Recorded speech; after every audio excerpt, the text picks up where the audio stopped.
우리가 함께 살펴보려고 하는 요시야라는 사람은 오늘 성경 열왕기하 22장 2절에서 먼저 한 절로 성경이 이렇게 설명해 주면서 그의 인생을 시작하는데요.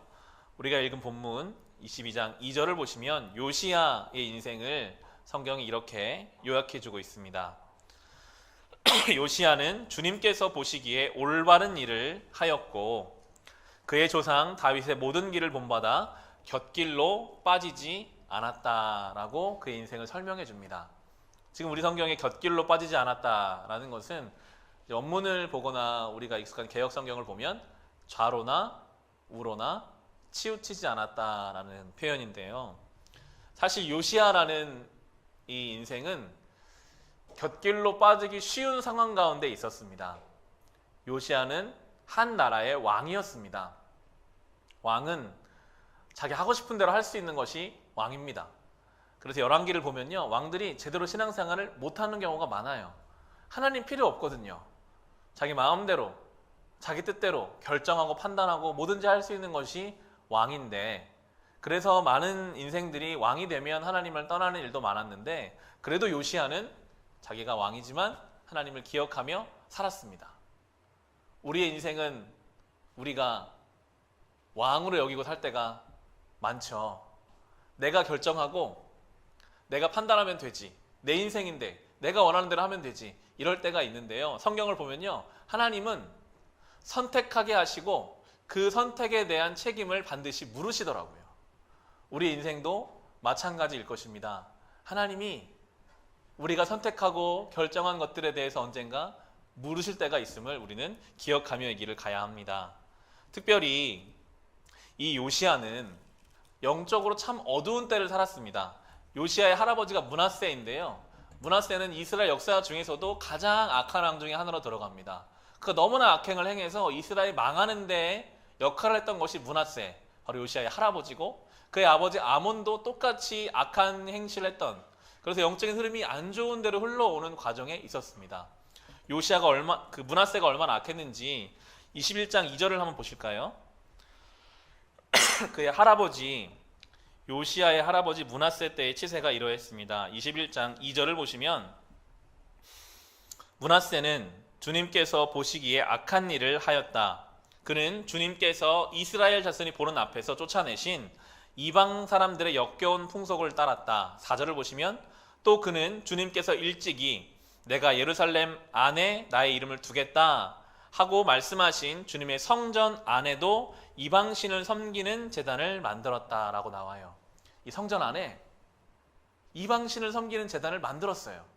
이게 므낫세의 모습이었습니다. 하나님도 섬기고 풍요의 신인 바알도 섬기고 비를 내리는 신도 섬기고 다 섬기자 이 므낫세가 55년을 통치했거든요. 이스라엘이 거의 60년 가까이 성전 안에 이방 신상들이 같이 있었기 때문에 그게 자연스러운 일이었습니다. 이러한 시대를 살았던 이 요시야라는 이 젊은 왕이 어떻게 곁길로 빠지지 않고 이 믿음의 길을 온전히 갔을까? 목사로서는 거기에 의문점이 들더라고요. 이 시대가 지금 어쩌면 므낫세 시대랑 비슷하거든요. 영적으로 깨어있기가 어려운 시대를 우리는 살고 있습니다. 눈에 보이는 것, 당장 붙잡을 수 있는 것, 순간적인 만족과 쾌락, 눈에 보이지 않는 영원한 가치를 중요하게 여기는 시대를 우리는 살고 있지 않고요. 당장 눈에 잡을 수 있는 것, 당장 즐거운 것, 내가 내 인생의 왕이고 내가 결정하는 대로 살고, 이러한 시대를 살아가고 있기 때문에 이 시대 가운데 어떻게 좀 성도들은 곁길로 빠지지 아니하고 좌로나 우로나 치우치지 아니하고 주님 원하시는 이 인생길을 갈 수 있을까? 요시야의 삶을 통해서 우리는 생각해 볼 것들이 많이 있는데요. 이 요시야는 왕이 되고 나서 가장 먼저 했던 일이 무너진 성전을 보수하는 일이었습니다. 60년 가까이 성전을 아무도 돌보지 않았거든요. 그래서 이 성전을 돌보라라고 명령을 내려요. 성전을 돌보는 와중에 하나님의 성경, 율법책이 발견됩니다. 오늘 본문의 8절을 보실까요?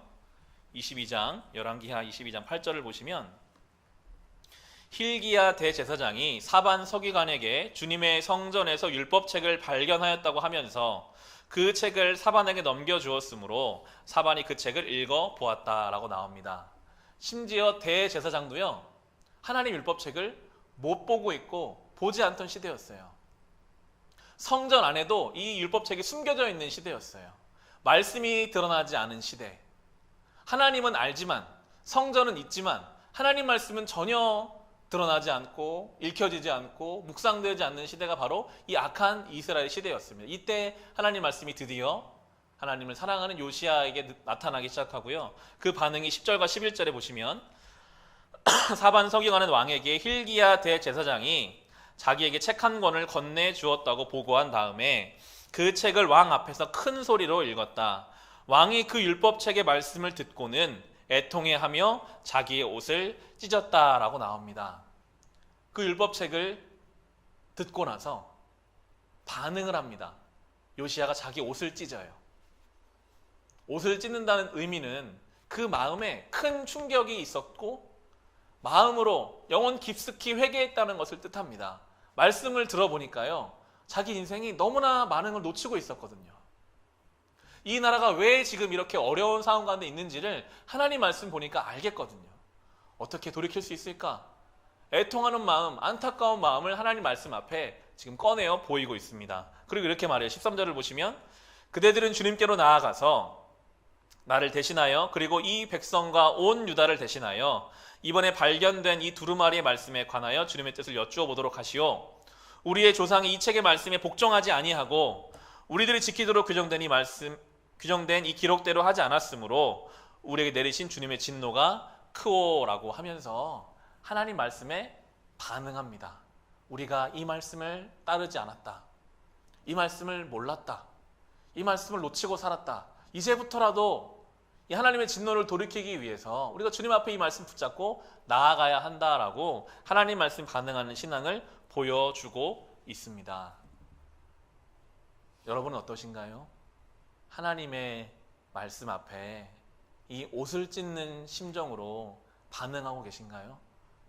그냥 어쩌면 성전 한쪽에 먼지에 쌓여있는 하나님 말씀, 성전도 있고 하나님도 알지만 말씀이 없는 신앙, 그 신앙이 혹시 우리의 신앙은 아니었는지를 다시 한번 돌아보면서 정말 하나님 말씀이 지금 내 영혼을 치고 있는가, 내 삶을 하나님 말씀이 건드리고 있는가 생각해 보게 됩니다. 종교개혁의 출발점이 되었던 마틴 루터는 카톨릭의 사제였습니다. 신학교에 가면 루터의 저작을 많이 볼 수 있는데요. 어떻게 한 사람이 이렇게 많은 글을 쓸 수 있는가 할 정도로 정말 많은 글을 쓰고 책을 썼어요. 굉장히 머리가 비상한 천재였죠.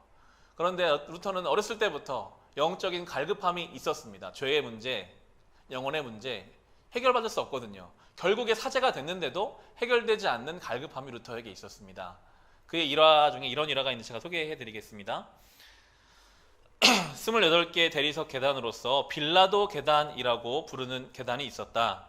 당시 이 계단을 무릎을 꿇고 오르면 죄를 용서받을 수 있다고 하였다. 루터는 라틴어로 된 주기도문을 외우면서 한 계단씩 오르면서 맨 위에까지 도달하고자 안간 힘을 썼다. 나중에는 피멍이 들었다.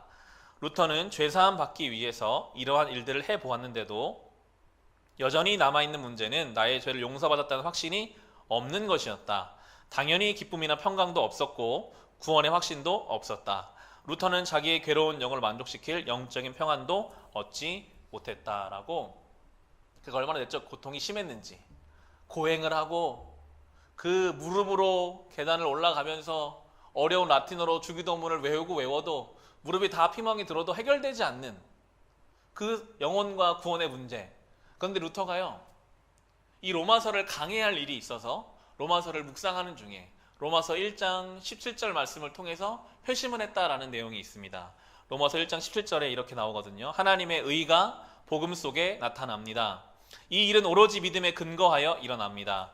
이건 성경에 기록된 바 의는 믿음으로 살 것이다 한 것과 같습니다. 이 1장 17절을 루터가 읽는데 그 속에서 은혜를 경험하고 회심을 경험하는 거예요. 루터의 일기 이렇게 써 있거든요. 나는 완전히 다시 태어나 활짝 열린 문을 통해 천국에 들어간 것처럼 느꼈다. 성경 전체가 완전히 다른 모습으로 나에게 보여졌다라고 적고 있습니다. 이때로부터 로마 카톨릭의 사제였던 이 루터가 종교 개혁자가 돼요. 삶을 완전히 바꿉니다. 자기의 목숨을 다 바쳐서 이 일에 투신을 하게 되는데요. 한 절의 말씀, 요시야의 옷을 찢게 했던 그 하나님의 말씀, 루터의 인생을 완전히 변화시켰던 그 하나님의 말씀을 경험하는 인생은 이제 하나님 앞에 진지하고 온전한 신앙의 길을 갈 수밖에 없는 것입니다. 우리도 이 말씀의 은혜를 누리면서 살아야 하겠습니다. 혹시 이 말씀이 우리의 삶 어느 쪽에 버려져 있어서 하나님을 알지만 내가 신앙을 갖고 있다고는 생각하지만 말씀과 동떨어진 삶을 하고 있다면 이제 그 말씀 앞에 우리를 세워야 할 것입니다. 참 좋은 시대잖아요. 조금만 관심을 가지면요, 너무나 많은 좋은 설교 자료들이 많습니다. 유튜브에다가 CBS 시트 치면요, 정말 각 성경책별로 성경 공부가 다 나와 있어요. 조금만 관심을 가지면 말씀에 대해서 알 수 있고요. 더 여러분에게 말씀드리고 싶은 것은 직접 이 말씀을 읽으십시오. 요시야가 설교를 들은 게 아니라 그냥 성경 말씀을 들었습니다.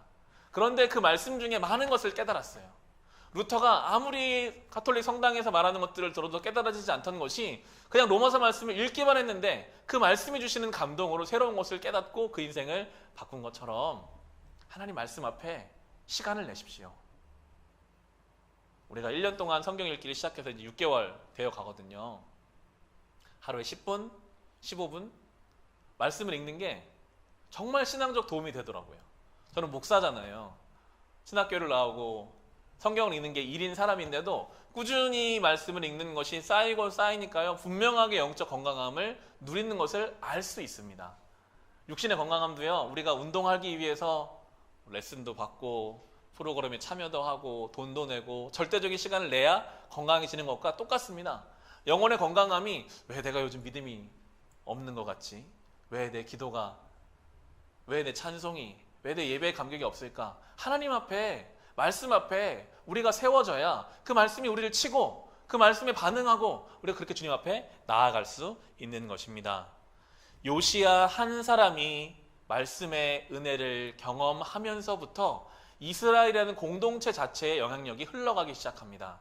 여러분, 우리의 기독교 신앙은요, 절대로 한 개인에서 멈추지 않습니다. 하나님의 은혜를 제대로 경험하면요, 자연스럽게 그 은혜는 공동체성을 가지고 흘러갑니다. 내가 은혜 받았는데 나만 좋고 내 생각만 하고 내 은혜만 생각한다. 아직 하나님의 은혜를 제대로 경험하지 못한 거예요. 은혜 안에 있는 사람은 자연스럽게 그 은혜를 공동체로 흘려보내게 되는데요. 이어지는 본문 23장 1절과 2절에 보시면 요시야로부터 어떻게 은혜가 흘러가는지 나옵니다. 23장 1절과 2절에 왕이 사람을 보내어 유다와 예루살렘의 모든 장로를 소집하였다.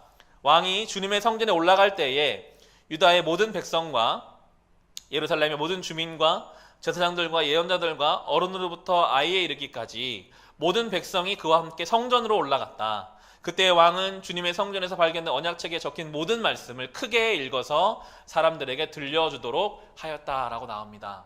다 불러 모았어요. 아이에서부터 어른에 이르기까지 모두 다 성전으로 올라와라. 성전에 올라오게 한 이유는 분명했습니다. 하나님 말씀을 듣게 하기 위해서.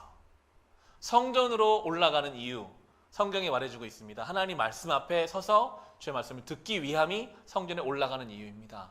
오늘 이 주일 오후에 어떤 마음으로 성전에 나오셨습니까? 주일이니까 교회 가야지. 형식적으로, 습관적으로 우리는 나올 때도 있습니다. 반복되는 일상이니까요. 성경은 우리에게 말해줘요. 우리가 우리의 삶 속에 있다가 주님 전에 올라가는 이유는 하나님 말씀을 듣기 위함이다. 늘 성전 나오실 때마다 그 마음으로 나오시기 바랍니다. 주님, 제가 오늘도 주님 말씀 듣기를 원합니다. 우리 교회가 말씀 위에 서는 게 되기를 꿈꾸고 소망하는 것도 결국은 그것이 건강한 신앙이거든요. 그렇게 요시야는 사랑하는 모든 공동체 사람들을 다 불러 모아서 말씀을 듣게 하고 그 듣는 것으로 끝나지 않았습니다. 한 걸음 더 나가는데요. 3절을 보시면 왕은 기둥 곁에 서서 주님을 따를 것과 온 마음과 목숨을 다 바쳐 그의 계명과 법도와 율례를 지킬 것과 이 책에 적힌 언약의 말씀을 지킬 것을 맹세하는 언약을 주님 앞에 세웠다. 온 백성도 그 언약에 동참하였다라고 나와요. 그냥 말씀 듣고 좋은 말씀이다, 은혜 받았다, 눈물 흘리고 내 귀가 즐겁고 내 마음이 즐거운 정도가 아니라요, 그 말씀을 듣고 나서 주님, 제가 이 말씀대로 살아보겠습니다. 성경의 표현에 따르면 마음을 다해서 목숨을 다 바쳐서 지키겠다고 언약을 했다고 해요. 의지를 드렸습니다. 결단을 했습니다. 이것이 신앙생활입니다. 말씀을 듣고요, 그 말씀대로 주님 내가 한번 살아보겠습니다. 내가 내 마음을 다해서 내 목숨을 다 바쳐서. 자연스럽게 안 되거든요. 말씀대로 사는 게 우리 자연스럽게는 안 돼요. 우리는 죄된 본성을 가지고 있어서 노력하지 않으면, 애쓰지 않으면, 우리의 삶을 쏟아붓지 않으면 이 말씀을 살 수가 없기에 지금 요시야는 결단하죠. 주님, 제가 이 말씀대로 살아보겠습니다. 몸부림을 치겠습니다. 요시야가 이렇게 언약을 하고 약속을 하자 주변의 모든 공동체 사람들이 함께 그 언약에 동참했다라고 나옵니다. 하나님 나라가 이루어져가는 방식입니다. 우리가요, 말씀의 은혜를 받고 내가 이 말씀대로 살아봐야지. 주신 말씀의 은혜가 있잖아요. 어느 때는 사랑, 어느 때는 용서, 어느 때는 지극히 작은 자를 돌보는 마음, 그 무엇이든 간에 나에게 주신 그 말씀을 붙잡고 내가 살려고 애쓰고 노력할 때 자연스럽게 그 말씀의 은혜, 하나님의 나라가 내 주변, 내 가족들에게, 내 일상 속으로 흘러가게 되어 있습니다.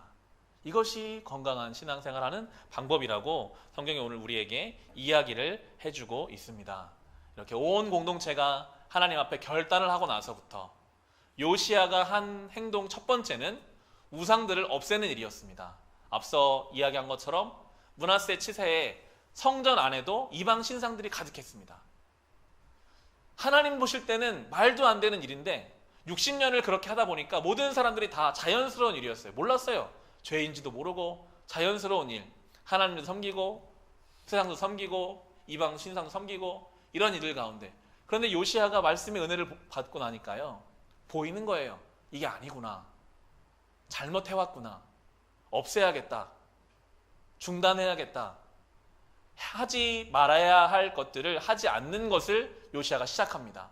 섬기지 말아야 할 것들을 섬기지 않고 하나님 앞에 끊어야 할 것, 중단해야 할 것, 그만해야 할 것들을 이제 보고 그만하게 됩니다. 건강한 신앙으로 가는 중요한 일이 있다면 하지 말아야 할 것을 하나님 앞에서 과감하게 하지 않는 것입니다. 영적으로 민감해지면요, 말씀의 은혜 앞에 서면요, 그때부터 보여요. 아, 내가 이것을 그만해야 하는 일이구나.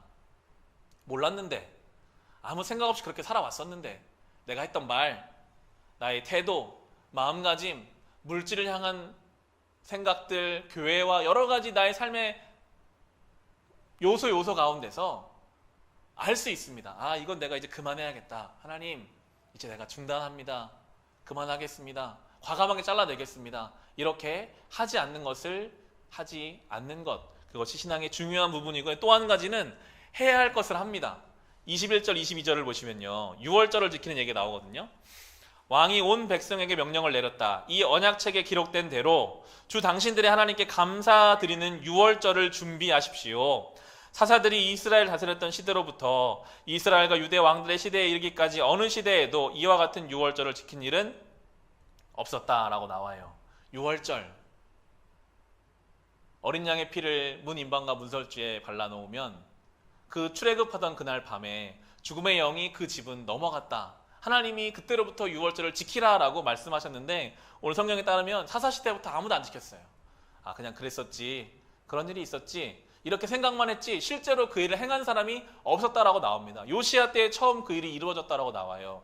때로 우리가 그럴 때가 있습니다. 해야 할 일을 안 해요. 주님 앞에 지켜야 할 것을 지키지 않습니다. 특별히 영적인 일은 더 그렇습니다.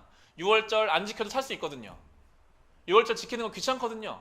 그냥 그런 일이 있었다, 하나님 명령이지만 혹시 우리가 주님 앞에 해야 하는데 하지 못하는 일은 무엇이 있을까? 정말 해야 하는데 깨어서 우리가 해야 할 그 일은 무엇일까? 말씀을 준비하면서요, 영적인 부분에 있어서 우리가 이렇게 6월절을 지키는 것처럼 할 일이 무엇이 있을까 생각해 보았을 때 저는 가정 안에서 예배를 회복해야 함을 생각해 보게 되었습니다. 저희는 식구가 저희 아내 둘이니까요. 아내가 퇴근하고 집에 오면 저녁을 먹습니다. 저희는 일식 1찬, 반찬이 하나입니다. 밥 하나, 반찬 하나 딱 작은 상에 놓고 TV를 딱 놓고 저희 둘이 앉아가지고 이제 밥을 먹는데 때때로 기도를 해요. 아내에게 제가 부탁을 하죠. 여러분 기도해줘. 혹은 저희 아내가 저한테 얘기하죠. 기도할 때 가족 둘이 있는데 식사하기도 하는 것도 때로는 조금 어색할 때가 있어요. 그냥 먹고 아니 각자 기도하고 먹기도 하고. 그런데 그렇게 시간을 잠시라도 내서 하나님 앞에 기도할 때 그날을 향한 감사의 고백이 나오고요. 아픈 가족들을 향한 눈물의 고백이 나오더라고요. 둘이 기도해도 때로는 눈물로 기도할 때가 있고 하나님 앞에 감사의 고백을 드릴 때가 있습니다. 이 요시야의 6월절을 보면서 시간을 내서 가족들이 모였을 때 기도해야겠다. 하루를 보내주신 하나님께 감사의 기도. 할 수 있다면 찬송을 부르시면서 가정 안에 찬송과 예배가 다시 세워지는 믿음의 가정들이 되시기를 바랍니다. 해야 할 것을 해야 합니다. 안 하는 것은 너무나 자연스럽지만 오늘 이 요시야처럼 말씀의 은혜를 경험하고 나서는 해야 할 일을 하는 것으로 신앙의 공동체가 세워져 가기 때문입니다. 요시야 한 명이 그렇게 은혜를 경험했을 때 말씀에 깨어서 함께 말씀을 듣기 위해 성전으로 올라가고 말씀대로 살기 위해 노력하고 해야 할 것을 하고 하지 말할 것 하지 않았을 때 하나님이 이 요시야를 통해서 이스라엘을 사랑해 주시더라고요. 25절 보시면 이와 같이 마음을 다 기울이고 생명을 다하고 힘을 다 기울여 모세의 율법을 지키며 주님께로 돌이킨 왕은 이전에도 없었고 그 뒤로도 다시 나타나지 않았다라고 나옵니다. 한 번 더 강조하죠. 힘을 다하고 목숨을 다하지 않으면 말씀대로 살기 어렵습니다. 사랑하는 것 어렵습니다. 기뻐하고 감사하는 것 당연히 어렵습니다. 우리는 그렇게 지어졌거든요. 그렇기 때문에 주님 제가 한번 최선을 다해 보겠습니다 라고 그렇게 요시야처럼 결단하기를 성경이 오늘 우리에게 이야기해 줍니다. 이 요시야의 삶을 보면서요 자연스럽게 시편 1편과 연결이 되더라고요. 시편 1편 한번 보실까요? 시편 1편을 함께 보면서 이제 말씀 마무리하려고 하는데요. 요시야의 삶이 이 시편 1편이 말하는 복 있는 사람의 삶과 잘 연결되어 있습니다. 시편 1편의 1절을 보시면 복 있는 사람은 악인의 꾀를 따르지 아니하며 죄인의 길에 서지 아니하며 오만한 자의 자리에 앉지 아니하며 라고 하면서 복 있는 사람은 하지 말아야 할 것을 하지 않는 사람이다 라고 설명해 줍니다. 악인의 꾀를 따르지 않고 죄인의 길에 서지 않고 오만한 자의 자리에 앉지 않습니다. 그러면서 2절에 오로지 주님의 율법을 즐거워하며 밤낮으로 율법을 묵상하는 사람이다 라고 나옵니다. 말씀 앞에 옷을 찢으며 그 말씀대로 살기에 몸부림쳤던 요시야처럼 밤낮으로 주의 말씀을 묵상하는 사람이다 라고 이야기하면 3절에 그는 시냇가에 심은 나무가 철 따라 열매를 맺으며 그 잎이 시들지 아니함 같으니 하는 일마다 잘 될 것이다 라고 말씀대로 살려고 노력하는 인생이 시냇가에 심은 나무 같은 인생이 된다 라고 말씀하세요. 믿음의 뿌리를 깊게 내려서요 비가 좀 안 와도 잎사귀가 시들지 않는 철마다 신앙의 결실을 맺는 인생이 될 것이다 라고 하면서 4절에 그러나 악인은 그렇지 않으니 한낮 바람에 흩날리는 쭉정이와 같다. 그 의인과 완전히 반대편에 있는 인생의 유형을 악인이라고 칭하면서 쭉정이 같대요. 전혀 믿음의 뿌리가 없습니다. 그냥 바람 한번 불면요 흩날립니다. 흔들립니다.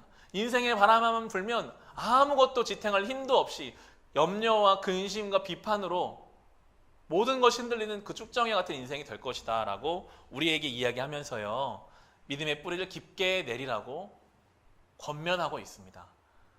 뿌리를 내리는 것은 힘들 수 있죠. 말씀에 반응해야 하고 노력해야 하고 애써야 합니다. 하지만 그렇게 우리가 믿음의 뿌리를 내릴 때 바람이 불어도 쉽게 흔들리지 않고 가물어도 열매를 맺는 그런 인생이 될 것입니다. 어제 축구 졌잖아요. 늦은 시간에서 보지는 못했습니다. 아침에 일어나서 2분짜리 하이라이트를 보니까 2골을 먹히고 1골을 넣었더라고요. 축구 90분의 경기를 감독이 선택한 선수들이 그라운드 안에서 열심히 뜁니다. 공을 따라서 골이라는 목표를 향해서 뛰어요. 경기가 마치면 그 뛴 선수들에 대한 기사와 평가들이 이어집니다. 누가 잘했고 못했고 어떠한 일들이 쭉 있었다. 쭉 보면서요. 그런 생각이 들더라고요.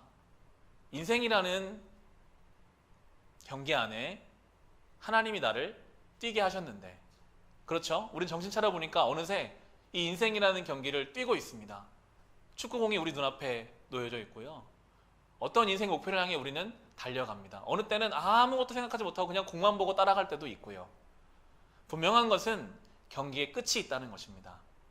우리 인생 경기도 끝이 날 것이고, 우리 인생의 그 경기를 다 끝내고 나면 하나님 앞에 가서 어떻게 살아왔는지를 하나님이 우리에게 물으시겠죠. 오늘 요시야처럼 요시야는 곁길로 빠지지 않고 그 길을 걸었다. 손흥민 선수 인터뷰가 붙어서 나오더라고요. 눈물을 흘려요. 정말 더 잘하고 싶었는데, 정말 최선을 다해서 했는데 결과가 만족스럽지 못해서 여러 가지 감정이 섞인 눈물을 보면서 하나님 앞에 마지막에 갔을 때 저는 그런 눈물을 흘리고 싶더라고요. 하나님, 저 정말 최선을 다했는데요. 하나님을 위해서 좀 더 잘하고 싶었는데 못한 것도 있었습니다. 말씀대로 살고 싶어서 몸부림을 치며 살았습니다. 때때로 넘어진 적도 있었습니다. 하지만 주님, 정말 저는 주님께서 도와주셔서 이 인생길을 걸어왔습니다. 우리가 주님 앞에 갈 때 그런 눈물을 흘려야 되지 않을까. 좀 더 주님을 위해 살기를 노력하고, 말씀 앞에 우리의 옷을 찢으며 해야 할 것을 하고 하지 말아야 할 것을 과감하게 하지 않고, 나 혼자 그 신앙의 은혜를 누리고 사는 존재가 아니라 자연스럽게 내 주변 사람들에게까지 이 하나님의 은혜를 흘려주면서 우리 인생 경기가 마치는 날 주님 앞에 가서 그 수고와 영광스러운 눈물을 흘릴 수 있는 저와 여러분이 될 수 있기를 주님의 이름으로 축원합니다. 우리 주신 말씀을 가지고 통성으로 함께 기도하겠습니다.